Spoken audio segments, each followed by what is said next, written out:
बेरोजगारी का बात अगर बोलता है तो मुख्यमंत्री को लगता है राजा के सामने ये बोलने वाला कौन होता है। लोकसभा राज्यसभा का प्रभाव यहाँ पड़ता तो मोदी जी से कुछ तो हेमंत सोरेन सीखते विकास के मामले में। हम पहले ही क्या ज्ञान को ज्ञान दिया जा सकता है, ज्ञानी को ज्ञान कैसे दे सकते हैं।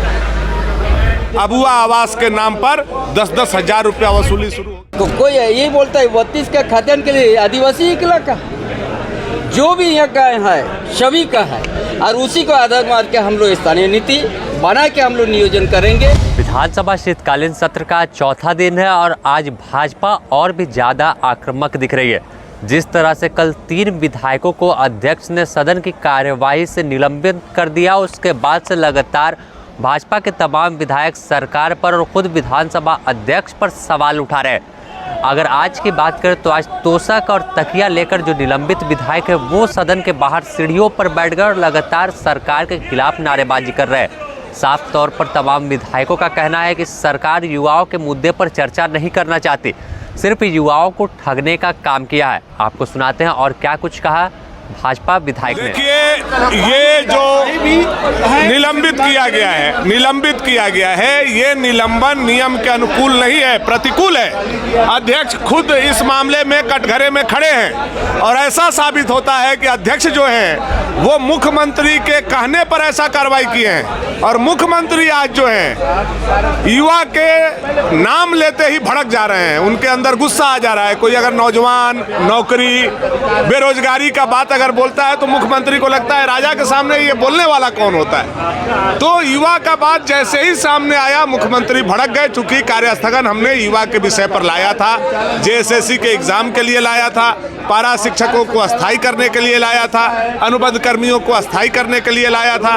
4 साल में मात्र 399 नौकरी हेमंत सरकार ने दिया है। यह झारखंड के जनता को बताने के लिए यह कार्यस्थगन हमने लाने का काम। आपको लगता नहीं है कि रिटेलिएशन की कार्रवाई है जिस प्रकार से लोकसभा राज्यसभा में जो हो रहा है? देखिए, अब लोकसभा राज्यसभा का प्रभाव यहाँ पड़ता तो मोदी जी से कुछ तो हेमंत सोरेन सीखते विकास के मामले में। 4 साल में इस झारखंड को कहाँ बेच दिया, क्या कर दिया हेमंत सोरेन जी ने। आप गांव में जाइए, हेमंत सोरेन का हकीकत पता चलेगा। यह जो अबुआ आवास के नाम पर 10-10 हजार रुपया वसूली शुरू हो गया, गांव-गांव घर-घर से पैसा निकाला जा रहा है हेमंत सोरेन के साथ। हेमंत सोरेन जी के बबुआ लोग अबुआ आवास में 10-10 हजार रुपया वसूली शुरू कर दिया। गांव का यही कहानी है। भ्रष्टाचार बजबजा रहा है इस झारखंड में, बजबजा करके भ्रष्टाचार चरम पर पहुंच गया है। हेमंत सोरेन जी ने 4 साल में इस झारखंड को बैतल खाता में भेजने का काम किया है और आप बोलते हैं कि केंद्र के तरह, केंद्र को देखा देखी थोड़ा सा गुण आया होता अगर हेमंत सोरेन जी में, तो विकास के मामला में कहीं और हम चले गए। आप लोग 4 साल की बात कर रहे हैं, वो लोग आपका 18 साल का कार्यकाल। हेमंत सोरेन जी को पहले मैथ सही कराइए। हेमंत सोरेन के पिताजी कांग्रेस पार्टी अब तक पूरे 11 साल शासन किया है इस झारखंड में। 11 साल शासन हेमंत सोरेन जी ने करने का काम किया है, उनका परिवार ने करने का काम किया है, कांग्रेस ने करने का काम किया है। पलटवार करते हुए सत्ता पक्ष के मंत्री चंपई सोरेन ने कहा कि भाजपा जो है सदन को सिर्फ बाधित करने पहुंचती ही रहे, जनता के मुद्दे से कोई लेना देना नहीं है।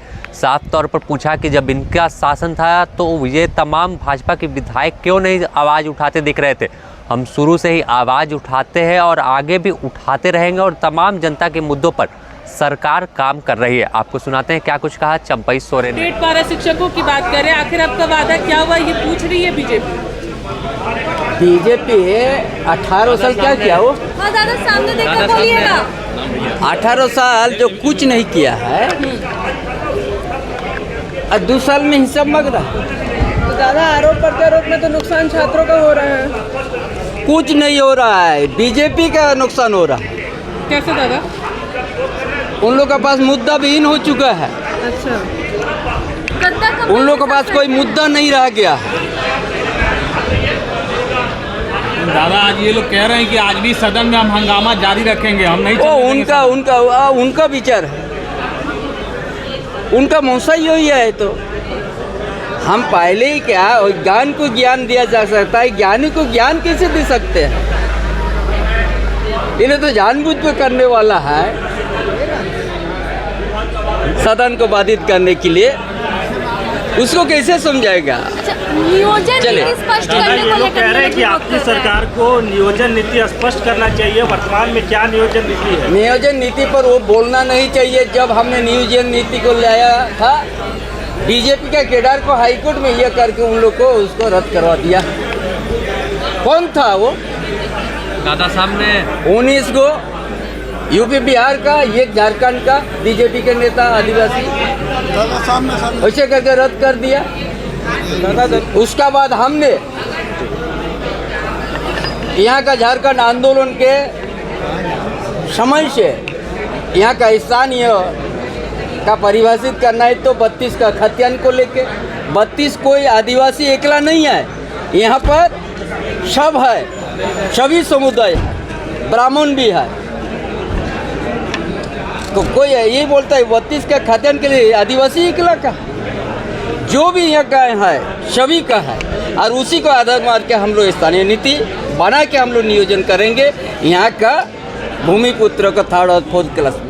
तो फिलहाल जिस तरह से हंगामे की भेंट हर दिन सदन चढ़ रहा है, सदन की कार्रवाई बाधित हो रही है, तो आज चौथा दिन और आज भी साफ है कि भाजपा के तमाम विधायक जिस तरह से वेल में आके प्रोटेस्ट करते हैं, नारेबाजी करते हैं, तो आज भी कुछ वैसा ही नज़ारा सदन के अंदर भी देखने को मिलेगा।